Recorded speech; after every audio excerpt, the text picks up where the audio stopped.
Welcome back. Mr. Ego Akaria is a member of the Nigerian Guild of Editors. He joins us. Mr. Akaria, good morning and welcome to the program.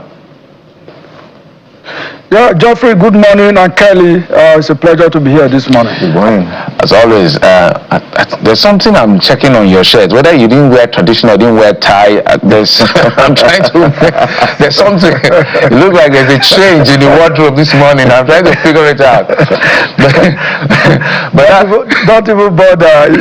We are just trying to acclimatize, The situation is bad, but everybody's coping, All right, Mr. Akaria, that's on the side. Let's go to this Nigeria, our first paper. There are two stories I would like you to binge on. The lead story and the story below the pictures you see there. FG unveils pay rise for 250,000 troops. Lowest rank gets 80% increase. I'm not sure of how much that comes to. We need to find out. Annual military wage bill rises by 640 billion naira as government seeks to boost morale. That's a page 4 read. And then at the very bottom, 2027 Amaechi can't deliver votes. Coalition no threat to Tinubu, says Wike hit Bode George. Attack on an icon unfair, ADC VP candidate. What do you make of this story, sir? Well, I think these are very important stories this morning. Incidentally, I was one of the editors at This Nigeria, a very serious newspaper. Now, to the issues.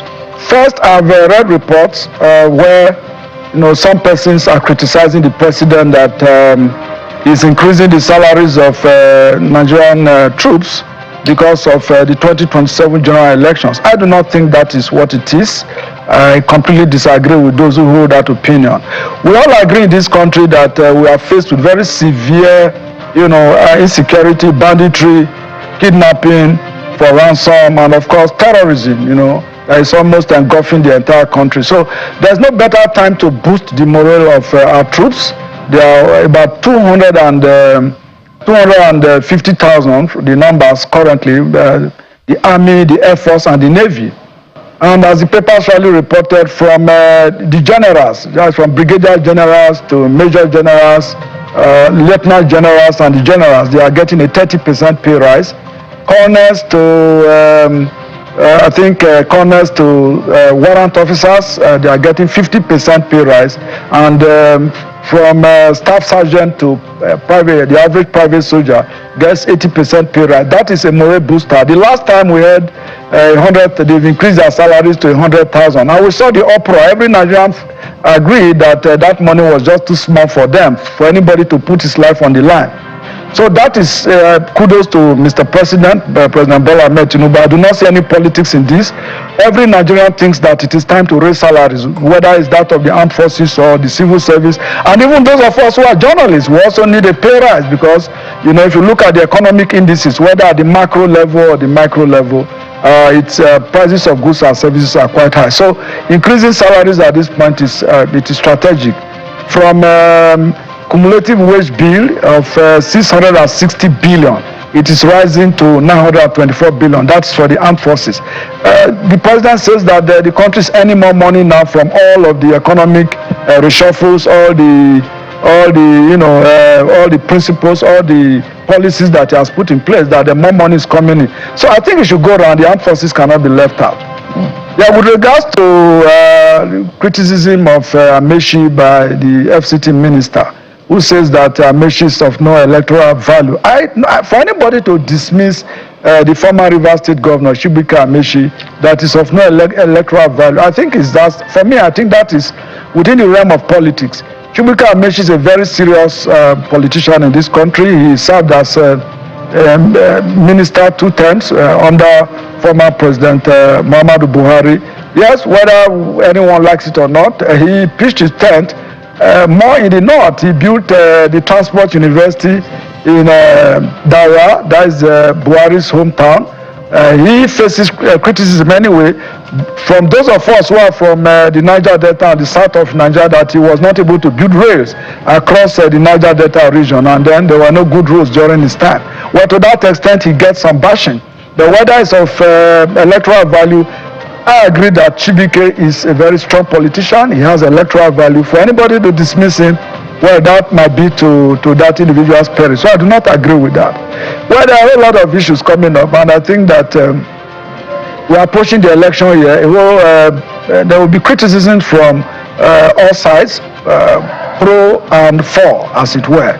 Now, the big story, as also reported by This Nigeria, the visit of the Catholic Bishop Conference of Nigeria to the president on July 28th. That's last month, and all the hula baloo that is generating. It is so unfortunate that every time there is a different opinion from what those in the presidency want to hear, they take on the role of attack dogs, and then they seriously attack that individual. I think this time, I think that the managers of President Bola Ahmed Tinubu, they are not doing a good job. For my former boss, Bayo Nanuga, he was my boss at the News Temple PM News. And to Daniel Bwala. Daniel Bwala is a lawyer, one can excuse him. But for professional journalists who should master the art of public communication and image management, it is not every time that somebody criticizes the president that you just attack the president. In this case, I have not even seen where John Cardinal Nayekon, who addressed, who appeared on Channels TV, to give clarification, to give some, because most Nigerians, including members of the Catholic Church, want to know what has happened in their meeting. And then he tried to give some clarification by saying that, the president pushed back on some issues, but these were the core issues. One, the issue of return of missionary schools back to the churches, the economic hardship that Nigerians are facing, the independence of INEC, that is the Independent National Electoral Commission. He was, I think the Catholic Bishop wanted the president to do more by of course, granting more autonomy. And they actually canvassed for first line charge for the INEC, so the INEC can draw their resources from first line charge instead of a budget approval by the president. As we know, he who pays the piper dictates the tune. These are really of genuine concerns to Nigerians, really. So for anybody to push back, or Cardinal Nayekon says that he is not reflecting the collective views of Nigeria, I think that is just a misnomer. All right. Mr. Keha, I think we'll have to stay with that particular story, but we'll switch gears to the New Telegraph because that particular story would also get our attention. The writer at the bottom of that newspaper this morning stays with Onaiko on State of the Nation. It says, Church has duty to speak truth to power. Catholic Laity Council there defending the bishop or bishops. So, there's been the back and forth as to whether or not the church should be involved, or if religious leaders should speak on politics or stay on the pulpit. Politics or pulpits, should religious leaders speak on issues around politics at all? Well, for those who think that religious leaders should stay aloof, should not speak on what is happening, around them on politics, they are making a mistake. Now, these religious leaders that we talk about draw their strength and inspiration from the Bible, and for Muslims, they draw their own inspiration from the Quran. And if you look at prophets in the Bible, they spoke truth to power. Like if you look at Pharaoh of Egypt those days, prophets in the Bible spoke to Pharaoh. If you look at Samuel and Saul, there were prophets who also met them and spoke truth to power, including King David. So for anybody to argue that it is out of place for religious leaders not to speak truth to power, I think they do not understand the role of the church. The church is a moderator. There is a barometer of society because the members, Christians themselves, are members of society. They feel the impact of policies of government, whether rightly or wrongly. And so what the Catholic bishops have done is to carry the message, the feeling of what the Christian body in Nigeria, the concerns to the presidency. If I were one of those managing the president's information, even though we had the president push back on television against some of the issues raised by these Catholic bishops, in managing the presidency, it is to give further clarification and explanation, and not to dismiss and then, of course, and and not to dismiss, somebody in the standing, in the stature of Cardinal John Onayekon, who everybody knows is not flippant. He speaks truth to power. Whether in the days of President Jonathan, his voice was loud. During the 8 years of Buhari, his voice was loud. It was not silenced. And so, for anybody to think that because it is Tinubu that is in power, the Catholic bishops should keep quiet, that person must be making a mistake. And in any case, there's an African proverb which says that for anyone that kills with a machete, if he sees anybody holding a machete, he's going to become frenetic. He's going to be worried and afraid. If you recall, when former President Goodluck Jonathan was in power, the Pentecostal pastors were very active. I recall vividly Enoch Adeboye, who is the general overseer of the Redeemed Christian Church, led, protests in Lagos, including the latter rain Pastor Tunde Bakari. They called musicians. It was a whole lot of drumming and protest in Lagos against, insecurity in Nigeria at the time when the Chibok girls were kidnapped and President Goodluck Jonathan was in power. So why didn't these individuals who benefited? Because I remember at the time, President Tinubu was governor of Lagos State, and there was a whole lot of criticism, and Goodluck took it with equanimity. He didn't arrest anybody. There was no insult. So why is it that now the same observations are coming from the Christian faith, and then there's this very strong negative pushback? I don't think it is going to do any good to the 2027 ambition of President Tinubu, in the elections. Rather, if this is not properly managed, it is going to stir up anger. If you look at what even the Northern Youth Council of Nigeria said through their president Issa Abubakar yesterday with the statement they issued, they are rallying support for Cardinal John Onayekon, and the Middle Belt Forum is doing the same thing. So if that is happening, you can see that it is already generating very negative feedback, and that is not good for a sitting president who wants to win re-election. All right.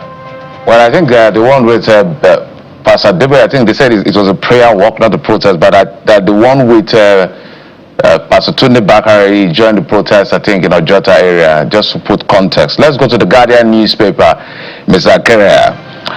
Is leading with something different because there's nothing to add. I think we've said it over and over again. In fact, when we started this morning, Mr. Akerea, I was just giving my own 2 cents on some people who moved from disagreement with the Lord Spiritual Cardinal Onayekon to literally insult and calling names, which is very, very distasteful and very poor coming from certain persons. You wouldn't expect them to use those kind of words. Let's go to the Guardian. 40% salary increase agreement, 57 state universities, others in limbo over selective implementation.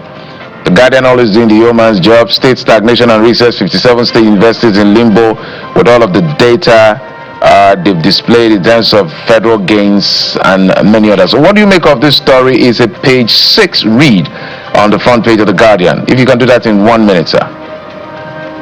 Well, that's vintage The Guardian. I was a deputy editor and Abuja bureau chief of The Guardian at the time. The Guardian has a reputation for investigative reports, for using data to tell stories. Also, but with the relevance of this story is not lost on every worker in Nigeria, even beyond the universities. We all know that the current wages across board, whether you're a civil servant, the formal and informal sector, is the purchasing power is low.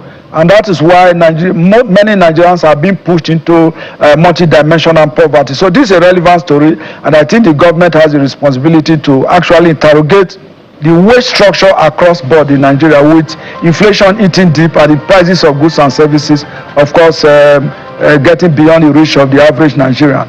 It's a strategic story that should draw the attention of the government, in my view. Zakaria, always no holds barred. No matter whose ox is God, your perspective always on the program. Thank you so much for coming on the program. We appreciate and wish you the very best for the rest of the day. Thank you very much. Do have a pleasant day, and for the rest of the team. Fantastic. Well, there's a lot to unpack on the program today, one of which we're going to be hosting Bishop Wale Oke. There's a video that came out the other day, and he wasn't holding back. This proposal about banning preaching in buses and hawking. He said the Christians are not going to have it. Well, the senator said, I think it's the Senate leader said, they didn't bring this. It's been in the law. They just changed the itemization. Well, whatever it is, the bishop is not having it. That Christians will continue to do their evangelical work, if that will, no matter whose ox is God. But I'll allow him to do the talking today. But we'll be back in just a moment. Stay with us.